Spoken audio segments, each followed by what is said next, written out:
सदर जलसा तेलंगाना राष्ट्र समिति वर्किंग प्रेसिडेंट इज्जत माब केटी रामाराव साहब, पार्टी सेक्रेटरी जनरल केशवराव साहब, मिनिस्टर्स तलासानी श्रीनिवास यादव साहब, सबिता इंदिरा रेड्डी साहबा, मल्ला रेड्डी साहब, मेयर साहब, डिप्टी मेयर साहब, हमारे तमाम MLCs, MLAs, corporators, incharges, party के तमाम अहम कायदीन, मेरे भाइयों बहनों सबको मेरा सलाम और नमस्कार। आज यकीनन हमारे लिए फख्र की बात है कि आज हम तेलंगाना के अंदर इतना बड़ा जलसा कर रहे हैं।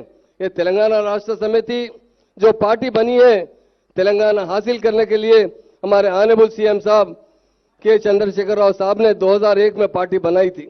उस वक्त लोगों ने बहुत मजाक उड़ाया, अरे साबिका में चिन्नाडी साहब भी पार्टी बनाए थे, मूवमेंट चलाए थे, खत्म हो गया।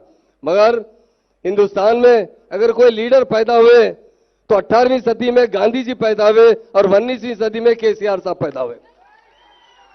तेलंगाना के अवाम को हक दिलाने के लिए बहुत सी पार्टियां बने। हिंदुस्तान में हमारी स्टेट में तेलुगु देशम पार्टी बनी, 9 महीने में इख्तिदार आई। मगर हमारे सीएम साहब इख्तिदार के लिए नहीं, तेलंगाना अवाम के हक दिलाने के लिए तेलंगाना राष्ट्रीय समिति पार्टी बनाई। और इनकी जो जद्दोजहद रही 1 साल 2 साल नहीं, 14 साल की जद्दोजहद रही। 14 साल की जद्दोजहद में उन्होंने तेलंगाना के अवाम में इतना अवेयरनेस बिल्टअप किया कि आज आप देखते हैं जिस वक्त पार्टी चल रही थी, मूवमेंट चल रहा था, हमारे ऑनरेबल सीएम साहब बिल लाने के लिए पार्लियामेंट में 33 पार्टियों की नुमाइंदगी थी। तमाम लोगों से लेटर लिया, एक एक पार्टी से 5-5 बार 10-10 बार मुलाकात करते हुए उन्हें तेलंगाना के मसाइल बताकर तेलंगाना हक में उनसे लेटर लिया। और आज तेलंगाना का बिल जो उस वक्त पार्लियामेंट में पास हुआ, बड़ी मुश्किल से पास हुआ। अगर केसीआर साहब की जद्दोजहद नहीं रहती तो बिल पास नहीं होता। सीएम साहब ने जब 2009 के इलेक्शन के बाद तेलंगाना के लिए जो जद्दोजहद कर रहे थे, बाद में सीएम साहब ने देखा कि तेलंगाना नहीं बनेगा, कई बार तेलंगाना के लिए इस्तीफा दिया। आखिरकार मरण मत बैठा। एक दिन अगर आप खाना नहीं खाते, दोपहर का नहीं खाते, सुबह का नहीं खाते, तो माँ बाप ढूंढते निकल जाते। पर हमारे ऑनरेबल सीएम साहब ने 11 दिन मरण पर बैठा, एक दाना नहीं खाया। जब 11वें दिन उनकी सेहत बहुत खराब हो गई थी, जब हमारे जयशंकर साहब थे, केटी रामाराव साहब थे, हरीश राव साहब थे, बहुत से हमारे बड़े बड़े लीडर्स थे, कविता मैडम थे, और हमारे केसीआर साहब की जो अहलिया थे, हमारी भाभी, उन्होंने सब रिक्वेस्ट किया, पार्टी के कायदीन भी रिक्वेस्ट किए केसीआर साहब से कि आप भरत तोड़ दीजिए, आप जिंदा रहेंगे तो फिर से मूवमेंट चला सकते हैं। डॉक्टरों ने कहा था केसीआर साहब को कभी भी कुछ हो सकता है। हमारे वाहिद लीडर केसीआर साहब है, मैं समझता हूं हिंदुस्तान में नंबर 1 लीडर है। तेलंगाना के अवाम के लिए उन्होंने एक ही जुमला कहा, मेरी जान गई तो परवाह नहीं है, मगर मेरी अवाम को मेरा तेलंगाना दिलाना चाहिए। ऐसे लीडर कहां पैदा होते हैं बताइए। तेलंगाना बनने के बाद बहुत लोगों ने बातें की। हमारे पास 10 डिस्ट्रिक्ट थे तेलंगाना के अंदर, 9 डिस्ट्रिक्ट बैकवर्ड क्लास में आते थे। बहुत टोटल तेलंगाना में कोई डेवलपमेंट नहीं था, सारी दौलत आंध्रा में जाती थी।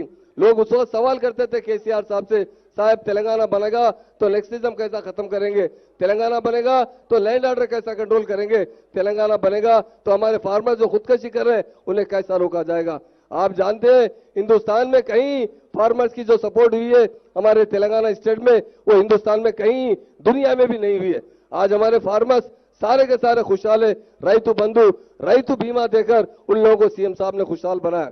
करंट का बहुत बड़ा शॉर्टेज था, आज करंट में हिंदुस्तान में सरप्लस स्टेट है, वो तेलंगाना स्टेट है। लैंड ऑर्डर में नेक्सटिज्म था, लैंड ऑर्डर हैदराबाद में फिसादात होते थे, सारे तेलंगाना में फिसादात होते, उसे खत्म करने वाले कोई लीडर है वो केसीआर साहब है। उन्होंने तेलंगाना में जो खुशहाली लाई है, आज घर घर पानी पहुंचाया, केनाल के जरिए, कालेश्वर प्रोजेक्ट के जरिए हमारे किसानों को उन्होंने बड़ी मदद की। आज तेलंगाना हिंदुस्तान में नंबर 1 स्टेट की तरह काम कर रहा है, उसका सेहरा ऑनरेबल सीएम साहब को जाता है, जिन्होंने अपनी जान की बाजी लगाकर तेलंगाना के अवाम को आजादी दी है। आज इससे पहले हम 2 नंबर के शहरी तक जीते थे, तेलंगाना वालों की कोई इज्जत नहीं, पूरा डोमिनेशन आंध्र वालों का चलता था। आज देखते हैं तेलंगाना वाले बहादुरी के साथ तरक्की कर रहे हैं, हर शोबे हयात में तरक्की कर रहे हैं। मैं हमारे केटी रामाराव साहब जो हमारे वर्किंग प्रेसिडेंट है, उन्हें भी दिल की गहराई से मुबारकबाद देता हूं, क्योंकि उन्होंने जो आईटी में डेवलपमेंट लाया है, आज इंडिया में आईटी में तेलंगाना स्टेट बहुत तेजी से तरक्की है। हमारा म्यूनिसिपल कोरोना के अंदर इतनी परेशानी में रात रात सड़कें डालने वाली कोई पार्टी है तो टीआरएस पार्टी है, कोई लीडर है तो केटी रामाराव साहब है। इसलिए मैं ज्यादा वक्त नहीं लेता हूं, क्योंकि हम सबको केटीआर साहब को सुनना है। यकीनन भारत के नौजवान कायदों में नंबर 1 लीडर केटीआर साहब है।